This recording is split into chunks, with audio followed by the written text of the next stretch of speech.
سعید اب بوڑھا ہو چکا تھا اور اپنے آبائی گھر کو واپس لوٹ آیا۔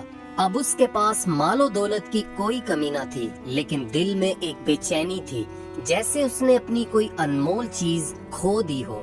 وہ اپنے شہر کی گلیوں اور بازاروں کو حسرت سے دیکھ رہا تھا۔ یہیں اس نے اپنا بچپن گزارا اور یہی وہ بازار تھے جہاں وہ مزدوری کیا کرتا تھا۔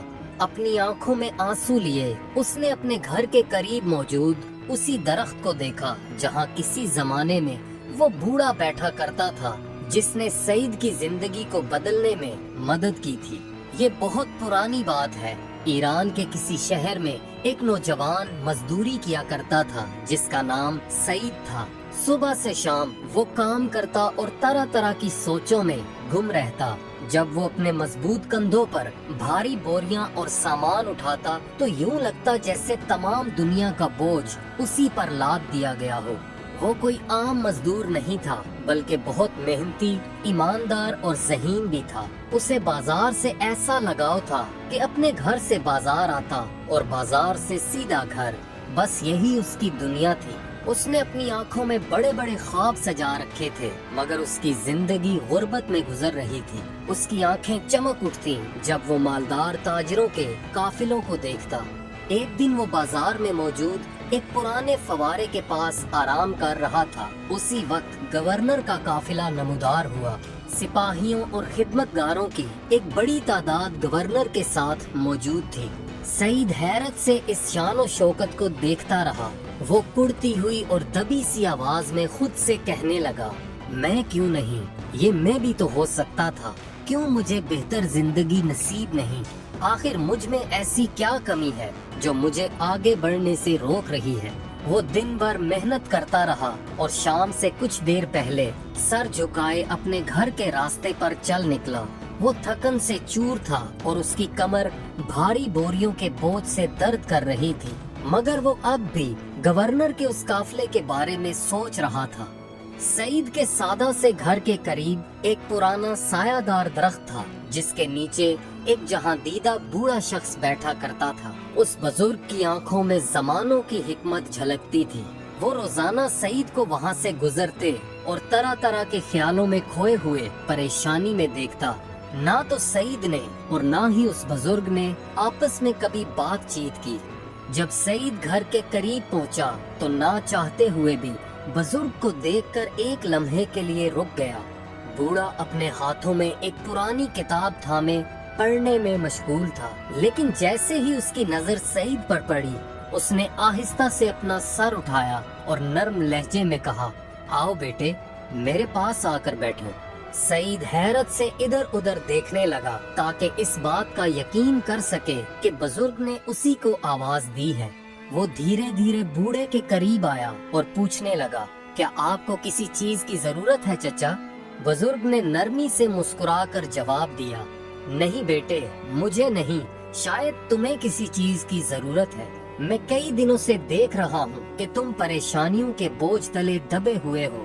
آخر بات کیا ہے؟ بوڑھے کی یہ بات سن کر وہ اس کے پاس بیٹھ گیا۔ اسے ایسا محسوس ہوا جیسے اس نے کسی ایسے شخص کو پا لیا ہو جو اس کے دل کی بات سن سکے۔ زندگی کی تلخیوں سے لبریز آواز میں اس نے کہا، چچا کیا بتاؤں، میں ایک مزدور ہوں، صبح سے شام محنت کرتا ہوں، لیکن میں اپنے خوابوں کی تعبیر تک نہیں پہنچ پاتا۔ میرے خواب بہت بڑے ہیں، انہی خوابوں کی وجہ سے میں بے چین رہتا ہوں۔ کیا میرا نصیب یہی ہے کہ میں صبح سے شام تک اپنا پسینہ بہاؤں، محنت کروں اور حاصل کچھ بھی نہ ہو؟ میں اپنی زندگی بطور ایک مزدور نہیں گزارنا چاہتا، لیکن کیا کروں؟ میرے پاس اپنی اس مضبوط کمر اور کندھوں کے سوا کچھ بھی نہیں۔ بوڑھے نے کتاب کو ایک طرف رکھا اور گہری نظر سے سعید کی طرف دیکھتے ہوئے کہا، بیٹے، بڑے خواب دیکھنا اچھی بات ہے، لیکن صرف خواب دیکھنا، جسم کا توانا ہونا اور زمین میں سر دے کر مشقت کرتے جانا ہی کافی نہیں۔ تمہیں اپنے خوابوں کو حقیقت میں بدلنے کے لیے کچھ اور کرنا ہوگا۔ بیٹے، کل اس درخت کے پاس آنا، میں تمہیں ایک ایسا راز بتاؤں گا جو تمہاری زندگی کو بدل دے گا۔ سعید ایک لمحے کے لیے خاموش ہو گیا۔ بوڑھے کی باتوں نے اس کی دلچسپی کو بڑھا دیا، لیکن ابھی بھی وہ شک اور غیر یقینی کسی کیفیت میں تھا۔ اس نے کہا کیسا راز؟ بھلا ایک راز میری زندگی کو کیسے بدل سکتا ہے؟ بوڑھے نے جواب دیا جب تم اس راز کو پا لو گے تو راستہ اور منزل خود بخود تمہارے سامنے ہوں گے، لیکن سب سے پہلے تمہیں خود پر بھروسہ کرنا ہوگا۔ سعید نے بوڑھے کا شکریہ ادا کیا اور اپنے گھر کی طرف لوٹ گیا۔ اس رات وہ گہرے خیالات میں ڈوبا رہا۔ اس کے ذہن میں ایک کشمکش چل رہی تھی۔ ایک طرف اس کا ذہن کہتا کہ بوڑھے کی باتیں محض خیالی ہیں، جبکہ دوسری طرف اس کا دل دھیرے سے سرگوشی کر رہا تھا، شاید اس بزرگ کے پاس واقعی کوئی ایسا راز یا ترکیب ہو جو مجھے میرے خوابوں کی منزل تک پہنچا سکے۔ اگلی صبح سورج نکلنے سے پہلے ہی سعید جاگا، جلدی سے تیار ہوا اور سورج نکلتے ہی بازار کی طرف روانہ ہوا۔ وہ اسی درخت کی طرف بڑھا اور بوڑھے کو معمول کی جگہ پر درخت کے نیچے کتاب پڑھتے پایا۔ بزرگ نے سعید کے قریب آنے پر سر اٹھایا اور مسکراتے ہوئے کہا شاباش بیٹے، وعدے پر قائم رہنا کامیابی کی پہلی شرط ہے۔ آنکھوں میں امید لیے وہ تھوڑی بے چینی کے ساتھ اس کے سامنے بیٹھ گیا اور کہنے لگا میں حاضر ہوں چچا، مجھے بتائیں وہ راز کیا ہے جو میری زندگی کو بدل دے گا۔ بوڑھے نے اپنی جیب میں ہاتھ ڈالا، ایک چھوٹا سا پتھر نکالا اور سعید کو دیتے ہوئے کہا یہ کوئی عام پتھر نہیں ہے، یہ جس کے پاس ہو اس کے لیے خوشبختی لے کر آتا ہے اور اپنے مالک کے لیے مواقع پیدا کرتا ہے، لیکن یاد رکھنا یہ صرف تمہارے لیے دروازے کھولے گا، اور جب تک تم تدبیر، عزم اور صبر سے کام نہیں لوگے تو یہ پتھر تو کیا، کوئی بھی تمہیں تمہارے مقصد میں کامیاب نہیں کر سکے گا۔ سعید نے پتھر اپنے ہاتھ میں لیا اور حیرت سے اسے دیکھنے لگا، پھر اس نے ہچکچاتے ہوئے پوچھا لیکن یہ تو محض ایک پتھر ہے، اس سے بڑے بڑے پتھر میں روزانہ اپنی پیٹھ پر اٹھاتا ہوں، یہ میری زندگی کو کیسے بدلے گا؟ وہ بزرگ نرم مسکراہٹ کے ساتھ بولا مجھ پر بھروسہ رکھو، تمہیں اشارے اور مواقع ملیں گے، تم بس ان کی تلاش میں رہو۔ سعید کو اب بھی بے یقینی تھی، لیکن اس نے فیصلہ کیا کہ وہ بزرگ کی باتوں پر عمل کرے گا۔ اس نے پہلے بازار کی طرف اور پھر اپنے ہاتھ میں موجود پتھر کو دیکھا اور محسوس کیا کہ آج کا دن ایک نئی شروعات ہے۔ اب اس نے بوڑھے کو الوداع کہا اور اس کے حکمت بھرے الفاظ اپنے ذہن میں سمیٹ کر وہ بازار کی طرف نکل گیا۔ بازار میں اس نے کچھ تاجروں کو آپس میں باتیں کرتے دیکھا۔ وہ ایک بڑے تجارتی قافلے کی بات کر رہے تھے جو شام کی طرف روانہ ہونے کی تیاری کر رہا تھا۔ سعید رک گیا اور احتیاط سے ان کی باتیں سننے لگا۔ اسے معلوم ہوا کہ قافلہ دشوار سفر کے لیے ہنرمند اور طاقتور مزدوروں کی تلاش میں ہے۔ ایک لمحے کے لیے وہ رکا اور خود سے سوال کیا کیا یہ پتھر میرے لیے ایک موقع لے کر آیا ہے؟ کیا یہ وہی اشارہ ہے جس کے بارے میں بوڑھے نے بتایا تھا؟ چند لمحوں کی سوچ کے بعد وہ قافلے کے سربراہ کی طرف بڑھا جو ایک طویل قامت اور چوڑے کندھوں والا آدمی تھا۔ اس کا نام ابو زید تھا۔ اس کی شخصیت پر رعب اور دبدبہ صاف نظر آ رہا تھا۔ سعید اس کے قریب گیا اور کہنے لگا میں اسی بازار میں مزدوری کرتا ہوں اور بہت محنتی ہوں، میں ایک موقع کی تلاش میں ہوں، کیا آپ مجھے اپنے قافلے میں شامل کر سکتے ہیں؟ ابو زید نے اپنی تیز نظروں سے اسے جانچتے ہوئے دیکھا، پھر اس نے سخت لہجے میں پوچھا تمہیں ہم اپنے ساتھ کیسے شامل کر سکتے ہیں؟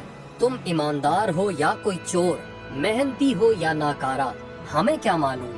سعید نے جیب میں موجود پتھر پر ہاتھ رکھا اور کہنے لگا میں اپنی زندگی بدلنا چاہتا ہوں اور مجھے یقین ہے آپ مجھے ایک موقع ضرور دیں گے۔ ابو زید نے تھوڑی خاموشی کے بعد مسکراتے ہوئے کہا ٹھیک ہے سعید، میں تمہیں ایک موقع دوں گا، لیکن تمہیں اپنی صلاحیتیں ثابت کرنا ہوں گی۔ ابو زید کی رضامندی کو سن کر سعید کو یقین ہو گیا کہ یہ کوئی عام پتھر نہیں بلکہ یہ اس کی زندگی کو بدل دینے والا ہے۔ اگلے روز وہ درخت کے نیچے بیٹھے بزرگ سے دوبارہ ملا، دعائیں لی اور قافلے کے ساتھ روانہ ہوا۔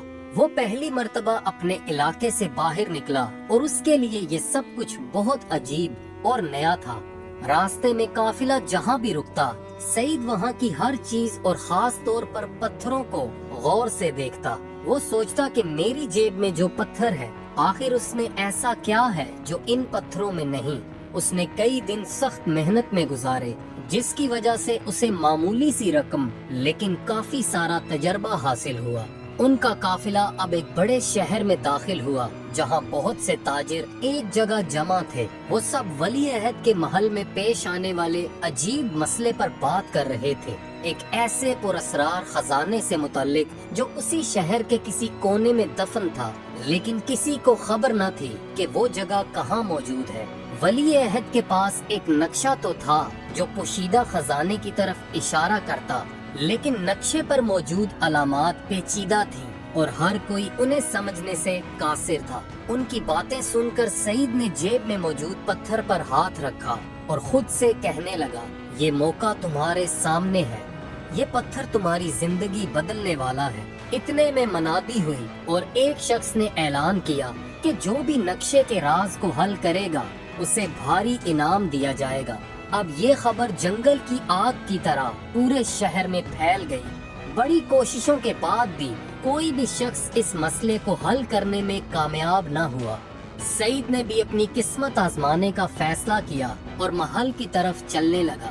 جب وہ محل کے بڑے دروازے کے قریب پہنچا تو ایک لمحے کے لیے گھبرایا، لیکن پھر ہمت کی اور آگے بڑھا۔ محافظوں نے اس کی حالت دیکھی تو کہنے لگے، رکو، کدھر منہ اٹھائے چلے جا رہے ہو؟ سعید نے فوراً جواب دیا، میں نقشے کا راز حل کرنے میں مدد کرنا چاہتا ہوں۔ سپاہیوں میں سے ایک نے اسے سر سے پاؤں تک دیکھا، پھر طنزیہ انداز میں کہنے لگا، تم حلیے سے تو تم بس ایک معمولی مزدور لگتے ہو، اگر بڑے بڑے عالم اس نقشے کو نہیں سمجھ سکے تو تم کیسے کامیاب ہو سکتے ہو؟ سعید نے پھر سے اپنی جیب میں موجود پتھر پر ہاتھ رکھا اور کہنے لگا، کبھی کبھار مسائل کا حل وہیں سے آتا ہے جہاں سے کوئی امید نہیں ہوتی۔ مجھے ایک موقع دیں، میں وعدہ کرتا ہوں کہ آپ کو کوئی نقصان نہیں ہوگا۔ سپاہیوں نے آپس میں بحث اور تھوڑی ہچکچاہٹ کے بعد آخر کار اسے اندر جانے کی اجازت دے دی۔ محل کے اندر داخل ہوتے ہی اس نے محسوس کیا جیسے وہ کسی اور ہی دنیا میں آ گیا ہو۔ وسیع و عریض برآمدہ، ہر طرف روشنی اور چمکتی ہوئی آرائشیں۔ محل کا والی اپنے تخت پر بیٹھا ہوا تھا اور اس کے گرد مشیر اور کئی عالم تھے جن کے چہروں پر مایوسی کے آثار واضح تھے۔ سعید نے والی کے سامنے اپنا سر جھکاتے ہوئے کہا، حضور، میں نے نقشے کے راز کے بارے میں سنا ہے اور اپنی قسمت آزمانا چاہتا ہوں۔ والی نے سعید کو شک بھری نظروں سے گھورا اور اپنے مشیروں کی طرف دیکھ کر ہنستے ہوئے کہنے لگا، بہت خوب، اب ہمارے اتنے برے دن آ گئے ہیں کہ لوگ ہم سے مذاق کریں گے۔ چلو، تم نے ہمت کی ہے تو میں تمہیں بھی ایک موقع دیتا ہوں، لیکن یاد رکھو، اگر ناکام رہے تو اس مذاق کی سزا بھگت کر ہی جاؤ گے۔ اب وہ پراسرار نقشہ سعید کے سامنے رکھا گیا جو عجیب و غریب علامتوں اور الجھی ہوئی لکیروں سے بھرا ہوا تھا۔ ایسا لگ رہا تھا جیسے اس کا کوئی سرا ہی نہیں۔ سعید نے گہری نظر سے نقشے کا جائزہ لیا، پھر اسے بزرگ کی وہ نصیحت یاد آئی، اپنے ارد گرد دھیان دو، مشاہدہ کرو اور صبر کا دامن کبھی نہ چھوڑو۔ سعید نے محسوس کیا کہ نقشے کی یہ علامات تو ہو بہو ویسی ہیں جیسے نقش و نگار سفر کے دوران اس نے کچھ پتھروں پر دیکھے تھے۔ اس نے ان علامتوں اور شہر کے مشہور مقامات کے درمیان تعلق کو سمجھنے کی کوشش کی۔ اب اس نے بزرگ کے دیے ہوئے پتھر کو ہاتھ میں پکڑا اور اپنی آنکھیں بند کر کے چٹانوں پر بنے نقش و نگار کے بارے میں سوچنے لگا۔ اس نے آہستہ آہستہ لکیروں کو ترتیب دینا شروع کیا۔ کچھ دیر بعد تصویر واضح ہونے لگی۔ چند لمحوں کی خاموشی کے بعد سعید نے اعتماد سے سر اٹھایا اور بولا، میرے آقا، خزانہ بازار کبیر کے قریب ایک پرانے فوارے کے نیچے دفن ہے۔ دربار میں ایک پل کے لیے خاموشی چھا گئی، کوئی کچھ نہ کہہ سکا۔ والی محل نے فوراً ایک گروہ کو بھیجا تاکہ سعید کی بات کی تصدیق کی جا سکے۔ جب ولی عہد کے کارندوں نے سعید کی بتائی ہوئی جگہ پر کھدائی کی تو وہاں واقعی خزانہ موجود تھا۔ کچھ ہی دیر میں وہ گروہ واپس آیا اور سپاہی صندوق اٹھائے اندر داخل ہوئے۔ یہ صندوق سونے اور قیمتی جواہرات سے بھرے ہوئے تھے۔ سعید نے جب یہ منظر دیکھا تو پتھر نکالا اور اسے چوم کر واپس جیب میں ڈال لیا۔ والی اپنے تخت سے اٹھا اور خوشی سے مسکراتے ہوئے سعید کے قریب آیا۔ تم نے تو مجھے حیران کر دیا نوجوان، بتاؤ تم نے یہ گتھی کیسے سلجھائی جو باقی سب کے لیے ناممکن تھی؟ سعید نے اعتماد سے مسکراتے ہوئے کہا، میرے آقا، کبھی کبھار ہمیں چیزوں کو مختلف نظریے سے دیکھنا ہوتا ہے اور انہیں ان تجربات سے جوڑنے کی ضرورت ہوتی ہے جو ہم اپنی زندگی سے سیکھتے ہیں۔ والی نے خوش ہو کر سعید کو خزانے کا ایک معقول حصہ بطور انعام دینے کا فیصلہ کیا اور اسے محل میں مشیر کا عہدہ بھی دے دیا۔ یہ لمحہ سعید کے لیے کسی خواب سے کم نہ تھا۔ ایک معمولی مزدور جو بازار کے شور شرابے میں بھاری بوجھ اٹھایا کرتا تھا، اب محل کی شاندار راہداریوں میں اپنی جگہ بنا چکا تھا۔ یہ خبر پورے شہر میں جنگل کی آگ کی طرح پھیل گئی اور سب کی زبان پر سعید کے چرچے ہونے لگے۔ ایک دن وہ محل کے برآمدے میں کھڑا اس شہر کو دیکھ رہا تھا جو اب اس کے انتظام میں تھا۔ بازار زندگی سے بھرپور تھے اور ہر طرف رونق تھی۔ اس منظر کو دیکھ کر وہ اپنی گزشتہ زندگی کو یاد کرنے لگا۔ ایک گہری سانس لیتے ہوئے اس نے خود سے کہا، جو کچھ میں نے حاصل کیا وہ صرف میری کامیابی نہیں بلکہ خدا اور اس بزرگ کی مہربانی ہے جس نے مجھے یہ کراماتی پتھر دیا۔ اسے اب اپنے شہر اور بازار کی بھی یاد ستانے لگی۔ چنانچہ اس نے فیصلہ کیا کہ وہ واپس جائے گا اور بزرگ سے ملاقات کرے گا۔ اپنے آبائی شہر پہنچ کر وہ اسی درخت کی طرف بڑھا جہاں وہ بزرگ بیٹھا اب بھی کوئی کتاب پڑھ رہا تھا۔ سعید نے بزرگ کو تمام بات بتائی کہ کیسے اور کہاں کہاں ان کے دیے ہوئے اس پتھر نے اس کی قسمت کو سنوار دیا۔ پھر اس نے سوال کیا، چچا مجھے بتائیں یہ پتھر آپ کو کہاں سے ملا اور یہ مزید کیا کیا کرامات کر سکتا ہے؟ بزرگ نے بڑے سکون سے مسکراتے ہوئے جواب دیا، بیٹا سچ پوچھو تو یہ پتھر بھی باقی تمام پتھروں کی طرح ایک عام سا پتھر ہے۔ میں نے یہ پتھر تم کو صرف علامت کے طور پر دیا تھا۔ کبھی کبھی انسان کے اندر چھپی صلاحیتوں کو استعمال میں لانے کے لیے محض ایک سہارے کی ضرورت ہوتی ہے۔ میں نے بھی بس یہی کیا۔ تمہیں اس مقام تک پہنچانے والا یہ پتھر نہیں بلکہ تمہارا خدا اور تمہاری محنت ہے۔ سعید کو یہ سن کر دھچکا لگا اور مایوسی بھی ہوئی، لیکن پھر فوراً احساس ہوا کہ بزرگ کی اس بات میں بہت بڑی دانائی ہے جسے وہ پہچان نہ سکا۔ اس نے چچا کو سلام کیا، ان کا شکریہ ادا کیا اور محل کی طرف واپس لوٹ گیا۔